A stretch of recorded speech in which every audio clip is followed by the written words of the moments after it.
everybody. Welcome. For those of you I haven't met yet, I am Brendan. Can everybody hear me in the back? Yeah. We're good? Okay. If I get quiet, just raise your hand. I'm the brother of the bride, and if you don't know the lineup yet, I'm number 5. I was born right before Mary Claire, who is number 6 of my parents' 7 children. When Mary Claire asked me to marry her and Ricky today, I was immediately filled with a wave of pride and honor. I was so excited, I was super stoked that they'd consider me, and that I'd have the chance to bless their wedding with everyone here.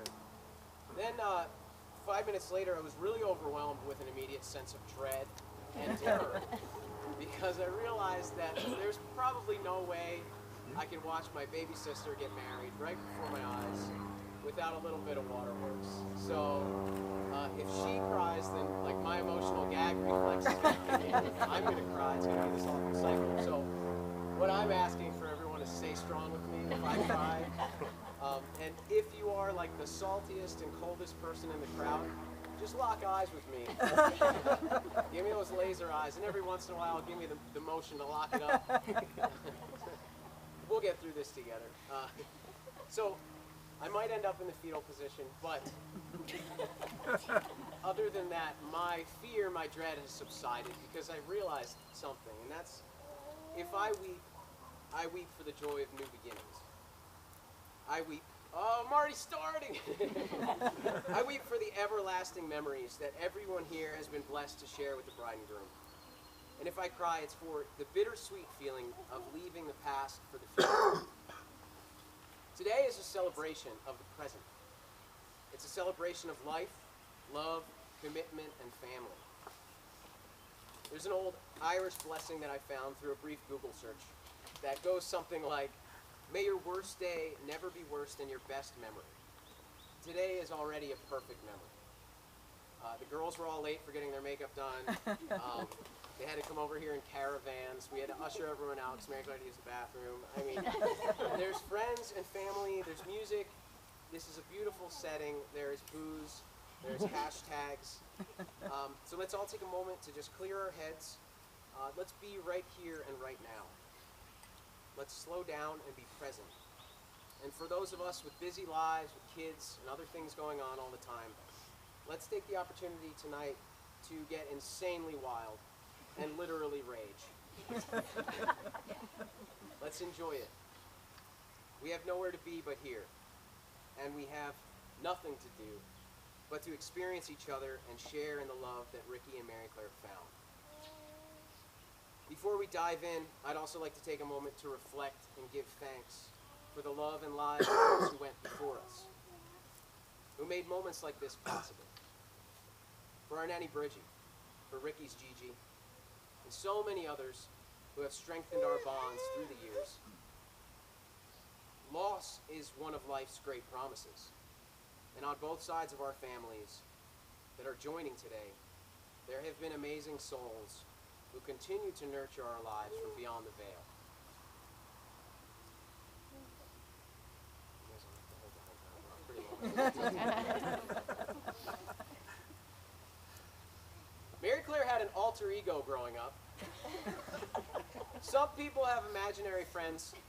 Mary Claire was her imaginary friend. She's going to literally murder me for this. I love it. So her second name was Sister Sue. And when we were pretty young, she had this song that she would sing as Sister Sue. And this is the longest setup of a lifetime, you know. So the song went something like, oh, and I have to mention, Sister Sue had like a voice. It was a whole character. Everybody cheer for Mary Claire now. Everybody cheer for Mary Claire now.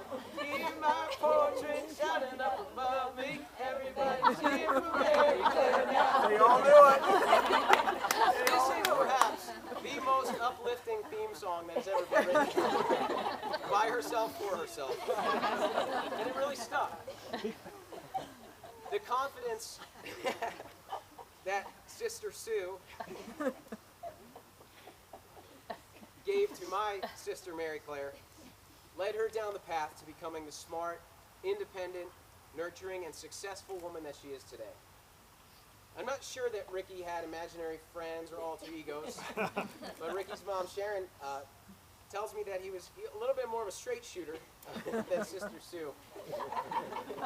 He would memorize pro golfer scores on every single hole, and he would never quit, even in golf tournaments when everyone was dropping out of the heat. He would persevere. And that's because when Ricky is invested in something, he dedicates himself to it. Full throttle, no questions, his time and his passion. And in the few years that I've been lucky to know Ricky, I know this to be true. I knew it the moment I tasted his masterfully crafted artisanal vegan chocolate cake. If you haven't had that, just get your mouth prepared and ask him to make it for you. My mouth is sweating as we speak. And I knew it the morning that he took a simple and light 9-mile jog before everybody woke up.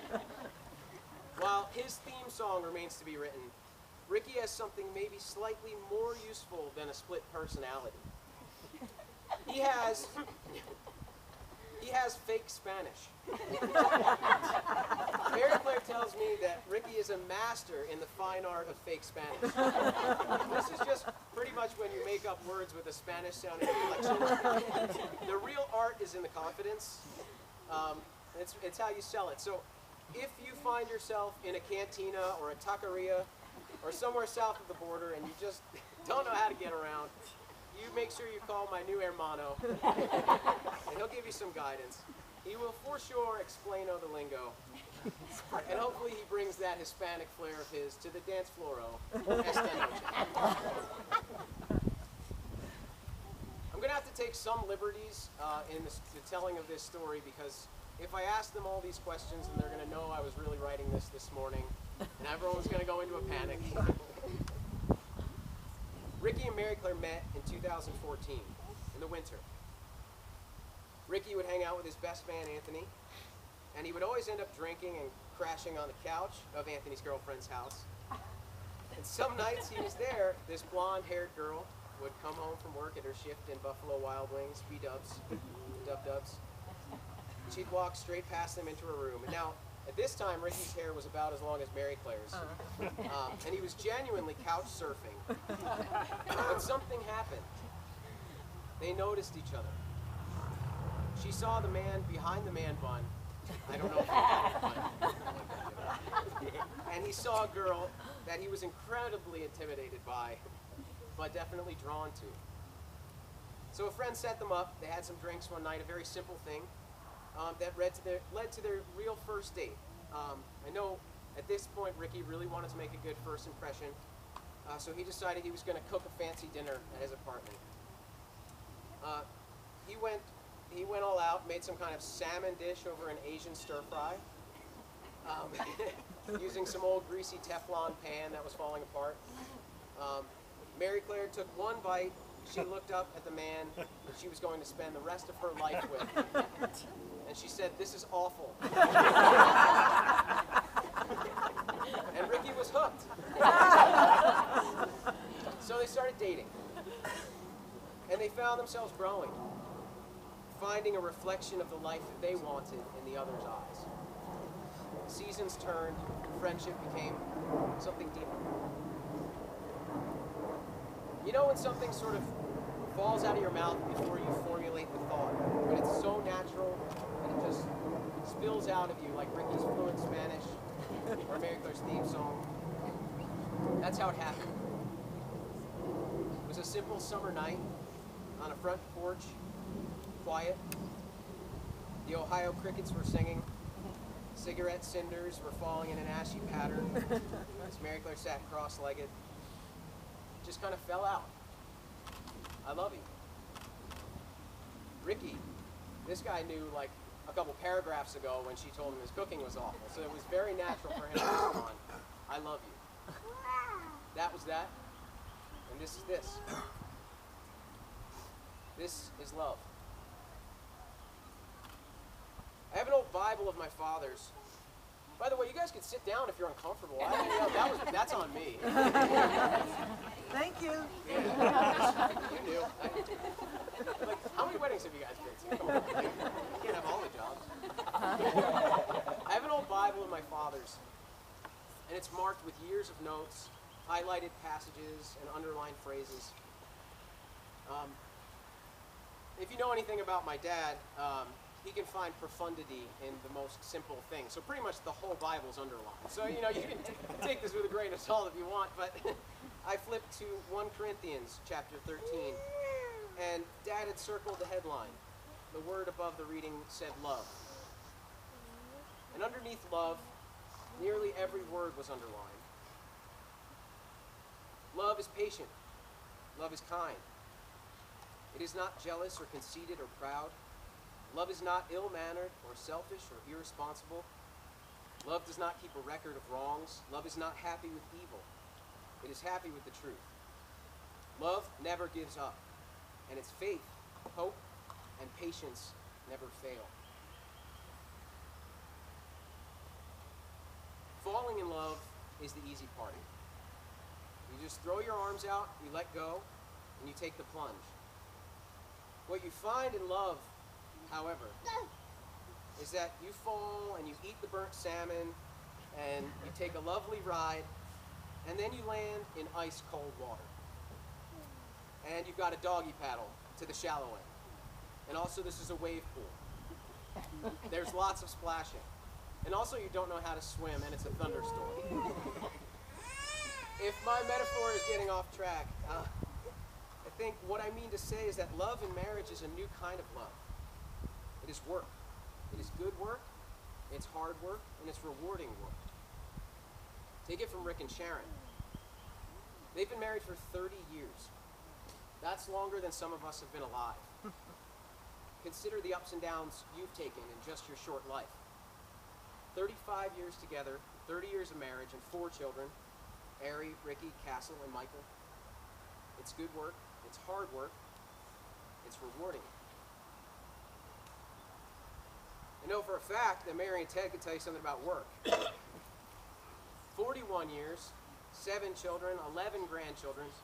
2 of them are mine and screaming somewhere else probably. It is work. In their years together, Mom and Dad have learned not to sweat the small stuff. And now that the birds have flown from the nest, they know more than ever what it means to rely on your partner and what it means to share the wall. I've been married a little over 5 years to my Jennifer. Oh, she's in the lineup somewhere. Our love has blossomed into our kind and gentle Benson, our strong and loving Finley.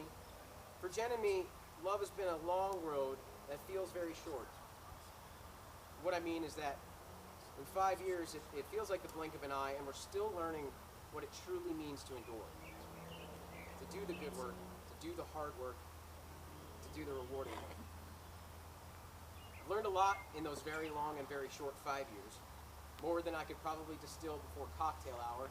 I know everybody's getting a sunburn right now, so you can probably wrap it up, guy. It's all right, settle in.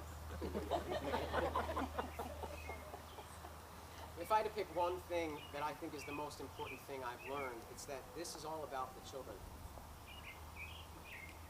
Hey guys. They are reflections of our intentions, our potentials, our shortcomings.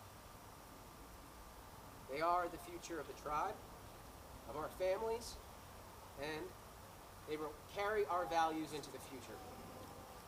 They will have our cheekers.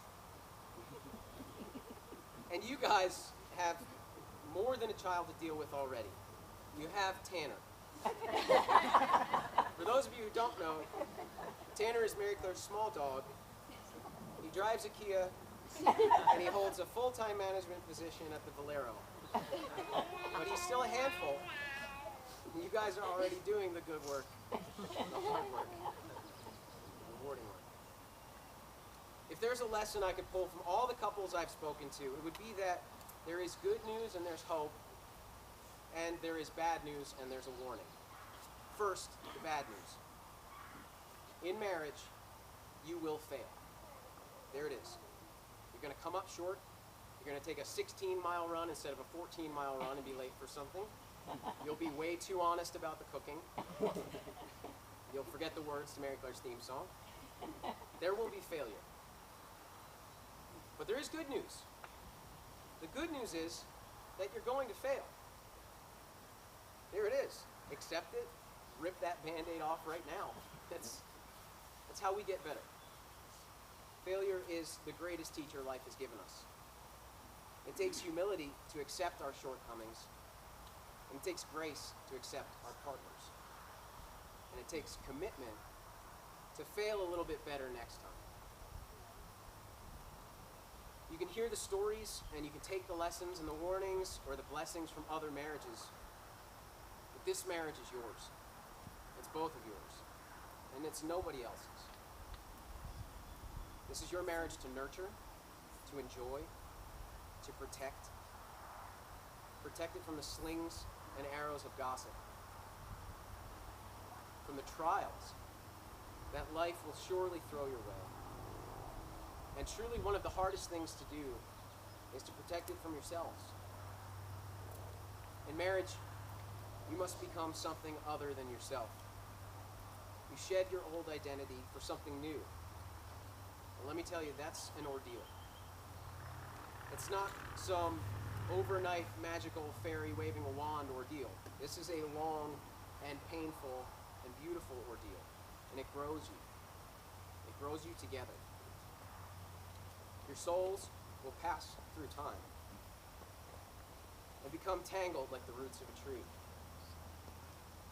You'll lose some of who you were, and you'll learn new things about yourself. And you will find new meaning in your life. In preparation for today, I asked Mary Claire and Ricky some questions, and one of them was to give me some things that they love about each other. I thought this was very nice. So, Ricky, Mary Claire loves that you're hardworking, you're dedicated, you are intelligent, you're funny, and you're loving. Ricky, Mary Claire loves your empathy. Or, he loves your empathy. He loves your brilliance and your beauty, not just on the surface, but internally. And he loves that you are his best friend. He doesn't want to do, oh, you guys. He doesn't want to do anything without you. What a perfect match. Friends. I think that after all is said and done, this is the best thing that you gain today. Nobody gets out of life alive, right? So never take for granted that you have a friend for the end. You have a friend who undoubtedly, unequivocally, unquestionably knows how to speak Spanish. You've got cheekers till the end. So everybody cheer for Mary Claire. So from us, your family and friends, the ones who you've walked the road with, the ones who have seen the ups and downs, we all wish you enough. But we all love you guys, right? You guys ready to get married? Ricky, repeat after me. I, Ricky, take you, Mary Claire, to be my wife. I, Ricky, take you, Mary Claire, to be my wife. I will cherish our friendship and give you my love. I will cherish our friendship and give you my love. Today, tomorrow, and forever. Today, tomorrow, and forever. I, Mary Claire, take you, Ricky, to be my husband. I will cherish our friendship and give you my love. Today, tomorrow, forever. Ricky, do you pledge to cherish Mary Claire, respect and protect her, and place her above all others? I do. Do you promise to care for your family, to be present through thick and thin, in sickness and health, as long as you both shall live? I do. Do you take her as your lawfully wedded wife? I do. Mary Claire, do you promise to care for Ricky, respect him, and place him above all others? Do you pledge to love him, to be present through thick and thin, in sickness and in health, as long as you both shall live? I do. Do you take him as your lawfully wedded husband? Anthony, do we have the rings, please?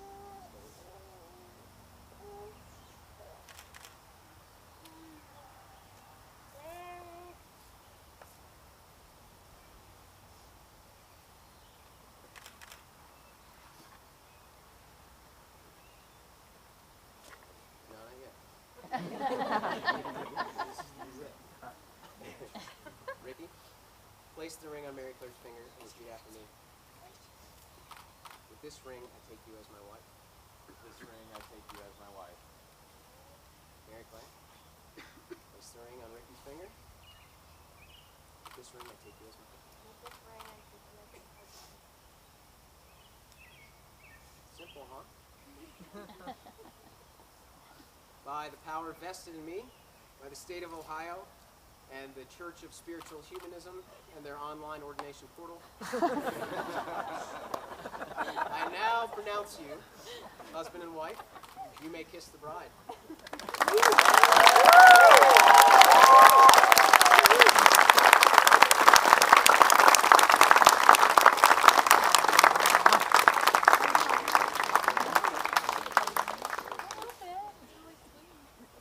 You guys want to kiss one more time for the photographer?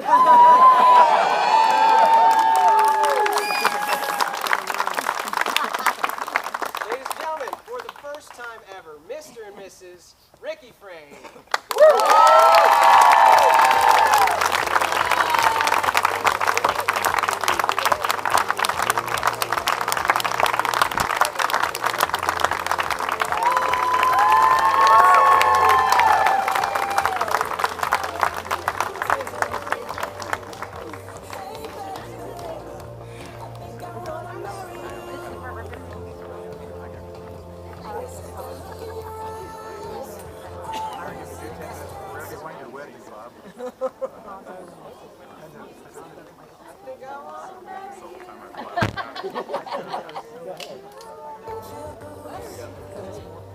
Say something.